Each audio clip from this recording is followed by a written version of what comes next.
What's good, y'all? Hope y'all doing good today. So we got something new going on the truck again. We got the shock skids going on today, as you see at the title of the video. And also, before I dive into that, we got some other goodies on the truck that were already installed, which I did not record, unfortunately. But I have my reasons. So before y'all tackle me in the comments or whatever, so we got new rock sliders going on the truck already. We got a new GMRS system already as well. And then you already seen the rooftop tent as well on the truck. But rooftop tents, those are pretty self-explanatory when you install those. It's just, getting all the bolts all lined up onto whatever rack you have. So really, I can't really show you something like that because every setup is different.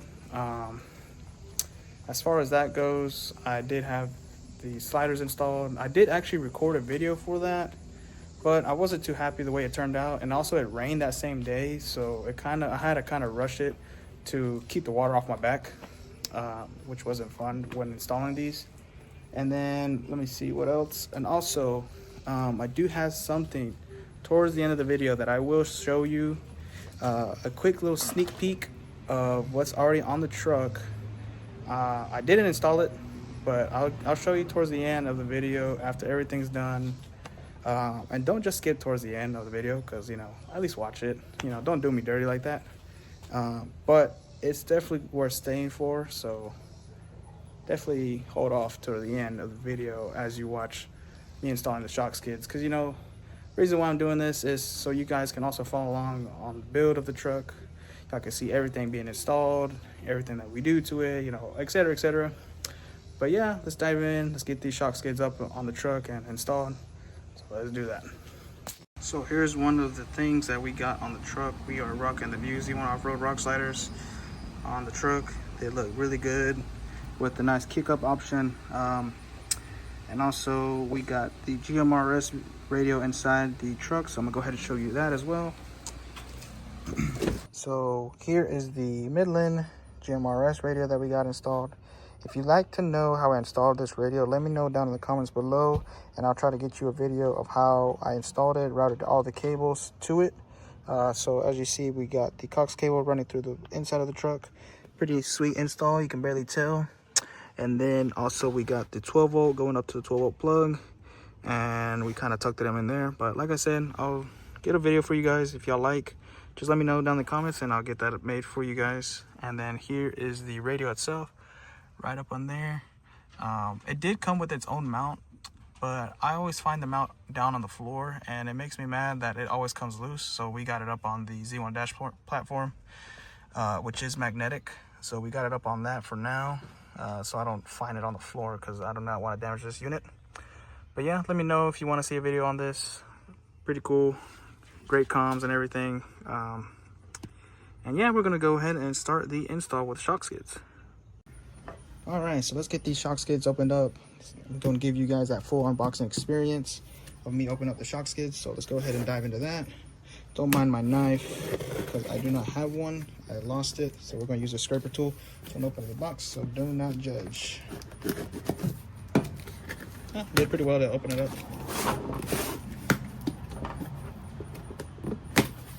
All right, there we go. Let's get these opened up.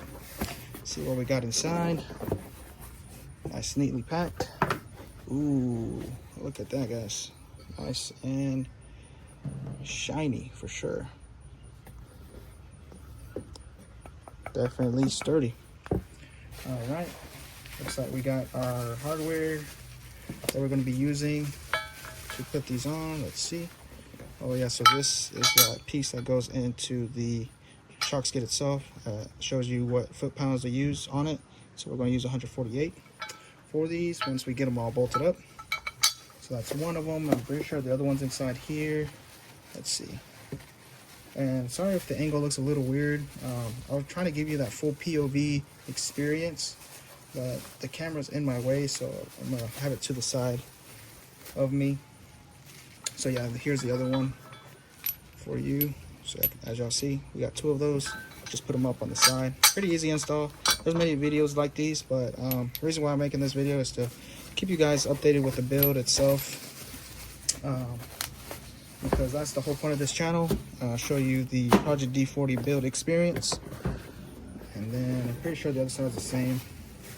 Yeah, so it's all the same. Everything else is just gonna be down, installed underneath the truck. So let's go ahead and go underneath the truck and get these installed.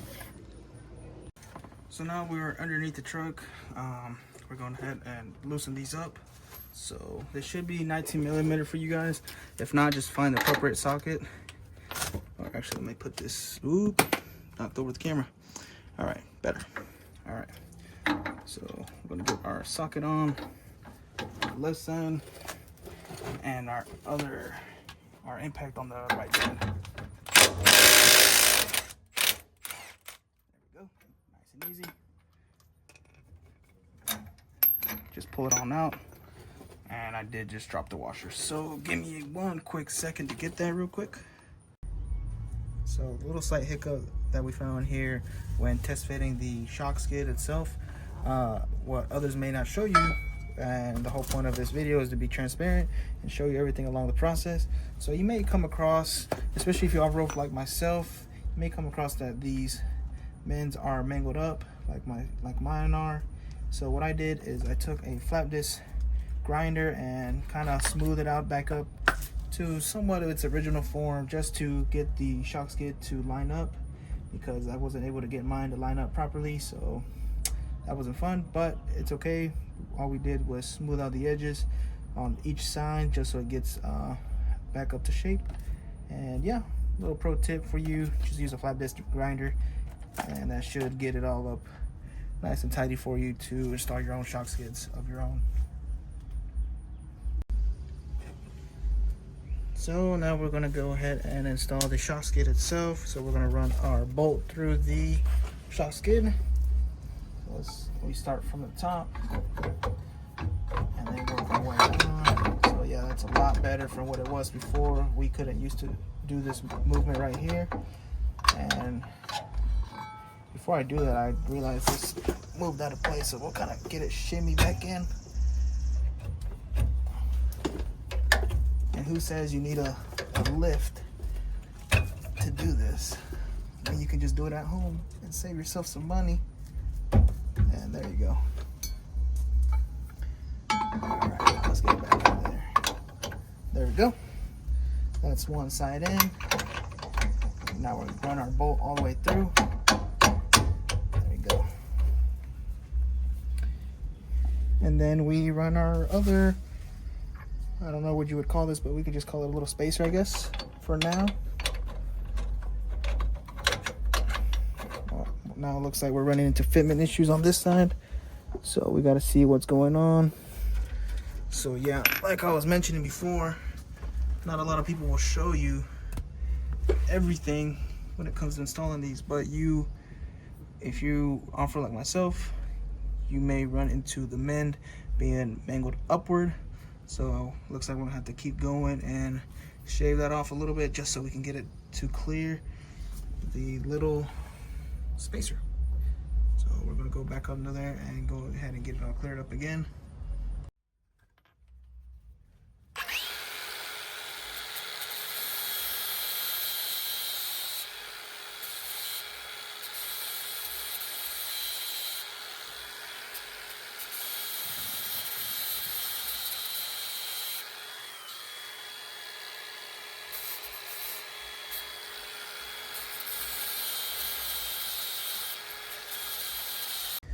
So I test fitted it off camera, so looks like we got it up in there now.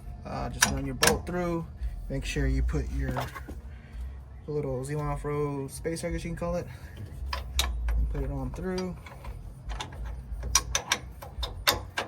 There we go.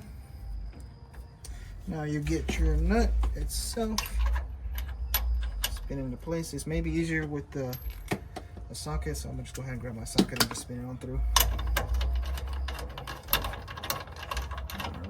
There we go. Looks like she's in. Now we just get her all tightened up.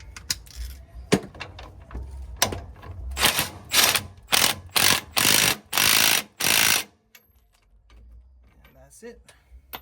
Shock skid number 1 down. And we also got to get this piece in line. So we're going to go ahead and do that as well. So go ahead and get up in a better position to do that.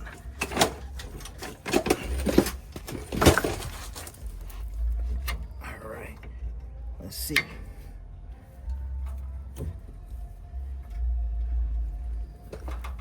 Now this does take a little bit of play to get it up on there, but we will get it on there somehow. All right, there we go. And then just get your bolt and line it up. So where did I leave that bolt? I had it. Oh, there we go. And you get your 14 millimeter. So I may have to get a my impact for this one, but we're gonna try it out with the normal Milwaukee ratchet. There we go. Oh, looks like that did it just right. So shark skid number 1, nice and done. So that's it. Got it up on there. Now we're gonna do the other side, and the other side is exactly the same. The only thing different is it's just on the right side. So we're gonna go ahead and check the torque spec on these. Now it does show you what torque spec to use, so we're gonna use 148 foot-pounds to get them up to spec. So let's go ahead and check that right now, see how close the impact got it. So let's do that. Oh, actually it got it almost right on, I guess. Let's try it one more time, see, make sure. Yep, that's the sound we needed to hear. Awesome. All right, so time for the next side. And yeah. So now we are on the opposite side. As you can tell, this side's mangled up as well. So we're gonna have to do the same thing to this one just to get it clear on the shock skid. So we're gonna go ahead and take it apart. So do have your grinder ready, and let me go ahead and get this socket off the torque wrench, get our other ratchet and our impact. So let's go ahead and get those two together. All right, let's see. Let me move the camera just a little bit, just so it could focus. Let's see, it's losing a little bit of focus. All right, there we go. Now it looks like we won't be able to clear this, so that's no fun. So we're gonna have to find a, let's try this socket instead. Actually, this one works better, so we'll just throw this one on there instead. I guess I didn't want to clear the impact or whatever. So we're just gonna do it on this side, I guess. And then just swap over from this side as well. There we go. Now let's just pull the bolt right out. Do the same thing, and now we're gonna go ahead and touch the ends on this, so we'll go ahead and do that now.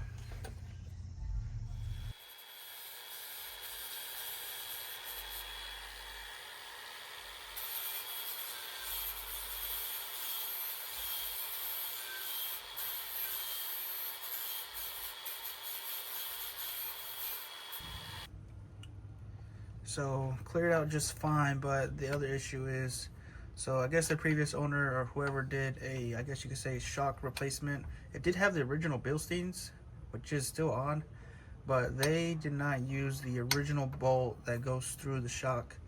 So now we're cut short on this one. It's a lot shorter than our OEM one on the other side. So after comparing them both, they're definitely not the same.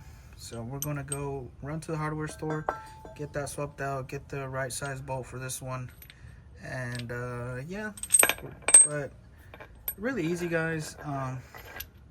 It's literally the same thing on the left side, except the left side. That's why I did start with the left side, so I could show you guys how to do the left side with that extra step, because on this side you don't have to do anything else besides installing the bolt through. But aside from that, it's literally the same thing. Do the same exact process and steps on the left, but onto the right. And like I told you before, you may have to use your flap disc grinder to fix this area up, and your the other side as well, just to get them nice in shape of the little spacer thing. just so you can clear it, because mine were mangled up from all the rocks we've probably been hitting with the truck. But that's it for the install video. I'll go ahead and get the longer bolt now, the time I'm recording this, and yeah. Okay, so we are all finished up with the shock skid install. Install went great, aside from those two things that we ran across, the shorter shock bolt, and then also the mangled up area that we had to fix with the grinder and touch up on it. So aside from that, really easy. And also, as you saw in the video, we did not use a single jack stand or a single jack or lift to install this. So this is relatively easy, guys, to install. I highly recommend you try it yourself before paying any shop to do it. It's really easy. Just have all the tools that I had in the video pretty much. And if you don't have access to the tools, just borrow it from someone. It saves you a lot of money to do it. But now time for the thing that, oh, got some sweat going on. It is hot out. But yes, now it's time for the thing that I was going to show you guys and give you a sneak peek of, so y'all can see what's on the truck already that I haven't showed you at the beginning of the video. So let's do that. So here's the new thing that we installed. Nah, I'm just kidding. All right, for real now. So here it is. What? Brand new off-road bumper. Yep, this is it. So here is the new Z1 off-road prototype bumper that we are doing some R&D testing for the guys over at Z1. So as you see, we got some shackles on it on each end, and then this does have your hitch mount for your 2-inch receiver. Currently it is blocked off by the license plate. So like I said, this is a prototype bumper that we are running at the moment, but it is still a work in progress. We are still doing some R&D testing for this bumper. And then also, so I don't want to say too much information, but this bumper here will have the factory backup sensors on each end, so you can still retain the sensors on each end, which is really nice. You don't get that anywhere else pretty much. I know some other companies do offer that, but it's hard to find those, especially being bumper bolted right up. Does have the high clearance, and yeah, looks super good. No cutting to be involved around the bed at all.